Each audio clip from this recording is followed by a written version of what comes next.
Welcome to today's video. So in the last video, we talked on the historical and archaeological proof of the Bible. Today, we're going to be getting into the eyewitnesses of Jesus.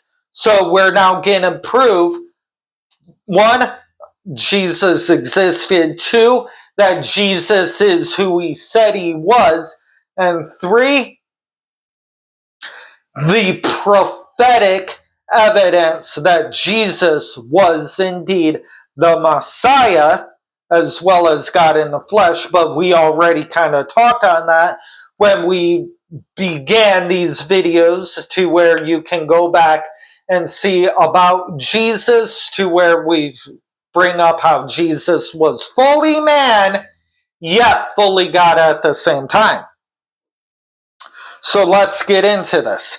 The disciples and many other individuals wrote about him and saw him. And we can pretty much date the oldest one to pretty much about the time that they would have been.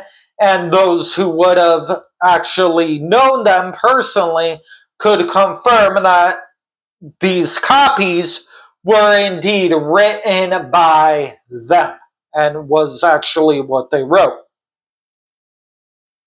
as well as been able to confirm through eyewitness account that these events that they wrote about did take place. The disciples wrote the first 4 books of the New Testament, which Luke, we don't really know if he was there, but he did do a lot of study from those who were there, confirming before he wrote his gospel. He did a lot of study to where he made it even clear. You can go look and research this for yourself if you don't believe me. And 1 Corinthians 15, 3 through 8. For I deliver unto you first of all, which also received, how Christ died for our sins according to the Scriptures, that he was buried, and that he rose again on the 3rd day according to the Scriptures, and that he was seen by Cephas, also known as Peter, then of the 12, and after that was seen of above first 100 brethren at once, of whom the greater part remain to the present, but some are fallen asleep. After that he was seen of James and of the apostles. Last of all he was seen of me, as one born out of due time. And this is very important because Paul, formerly known as Saul of Tarshish, was persecuting the church heavily. Something happened to where he went from persecuting the church to proclaiming the very gospel he was trying to stop. Many people have tried to disprove the Bible, but after doing research, they found that they could no longer deny the validity. You have Simon Greenleaf, one of the founding fathers of Harvard, and pretty much he was speaking against Christianity.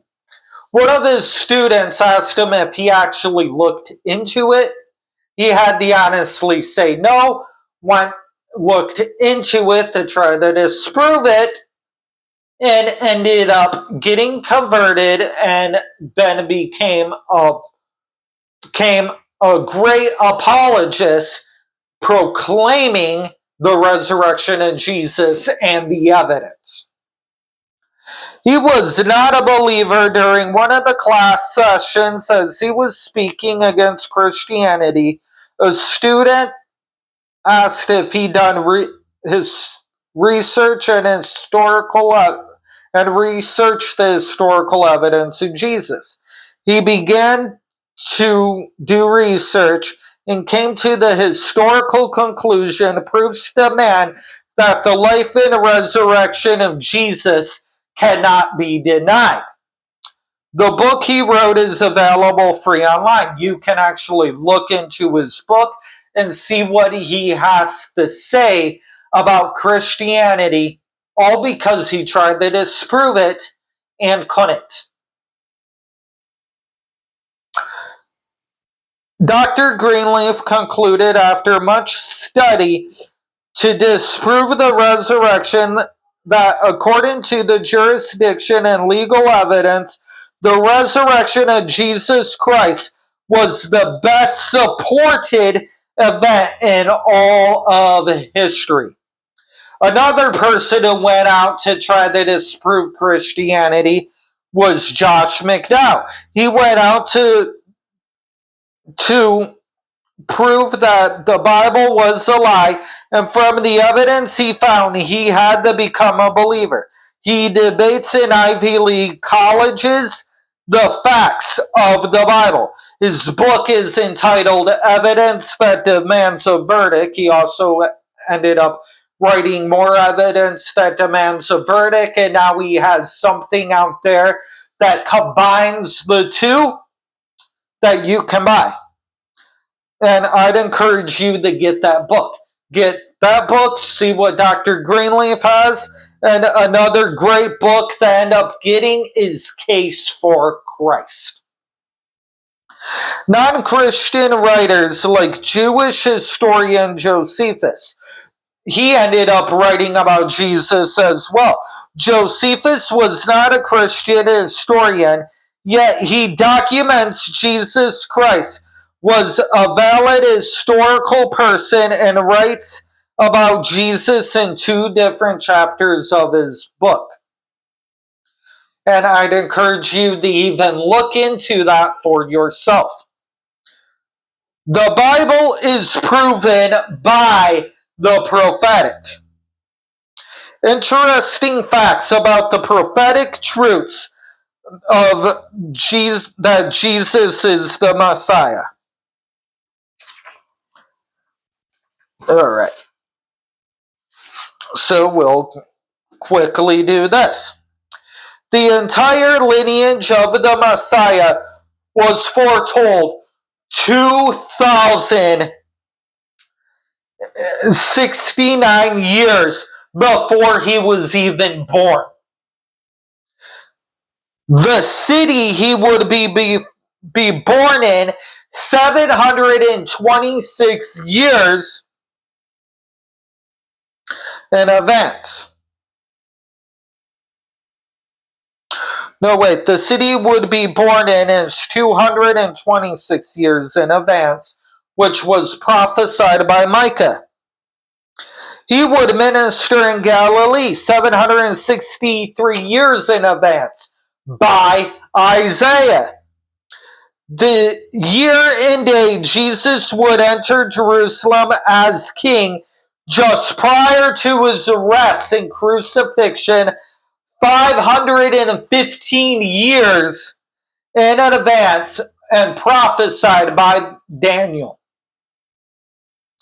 He would die on the cross 1,012 years in advance in the book of Psalms, and before this was a known execution mode. They had to invent crucifixion just to fulfill that prophecy.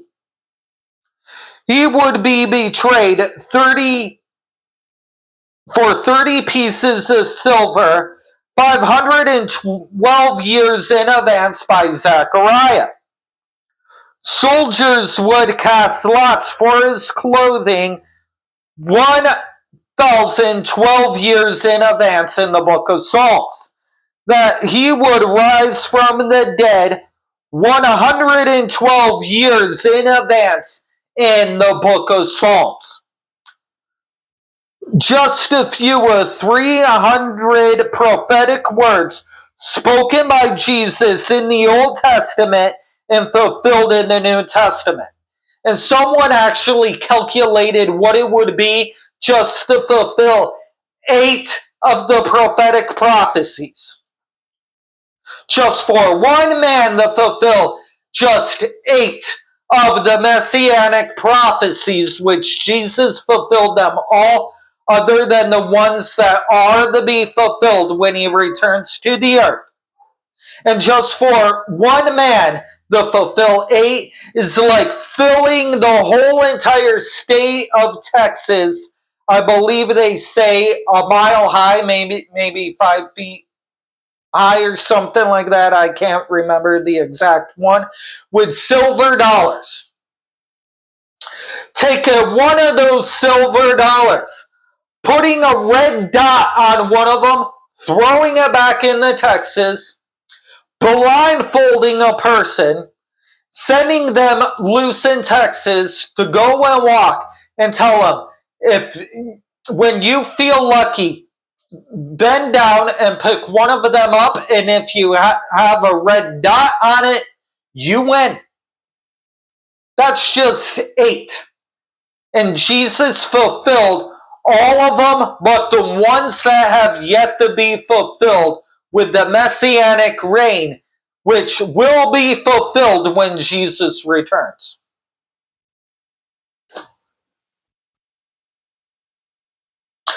Jesus would be born in Bethlehem, was prophesied in Micah 5:2 and fulfilled in Matthew 2 verse 3. Jesus would be born of a virgin, which we know Mary was a virgin. She even said she had not known a man. Isaiah 7:14 fulfilled in Matthew 1 as well as Luke 1. Jesus would come from the seed of a woman and not a man. Prophesied in Genesis 3:15, fulfilled in Matthew chapter 1.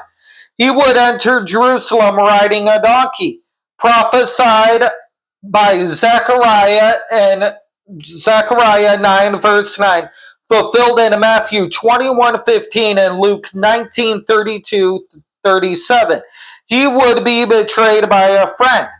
Prophesied in Psalms 41 verse 9 and fulfilled in Matthew 27:3 verse 10. Jesus would be sold for 30 pieces of silver. Zechariah 11:12 fulfilled in Matthew 26 verse 14. Money would be thrown to the floor. Prophesied in Zechariah 11:13 fulfilled in Matthew 27 verse 5. That they would gamble for his clothes. Prophesied in Psalms 22 and 22:16 fulfilled in Matthew 27:35. He would be pierced. Zechariah 12:10 fulfilled in John 19:39. His hands and feet would be pierced. Psalms 22:16 fulfilled in all of the Gospels, as well as Galatians 13 or 3:13. No bones would be broken. Psalms 39:20 and fulfilled in John 19:33. They would declare that he would declare, my God. Psalms 22 verse 1 fulfilled in Matthew 27:46. The Messiah would be resurrected. Prophesied in Psalm 16:10, fulfilled in, of course, all of the Gospels, as well as Acts 2:31. There are so many more. These are just a few. So this fulfills today's video about Jesus and how he definitely is the Messiah, and about the eyewitnesses and how he fulfilled prophetic messianic prophecies. We'll see you for the next video when we're going to be getting into how science even supports the Bible. So thanks for watching, and remember, Jesus is Lord.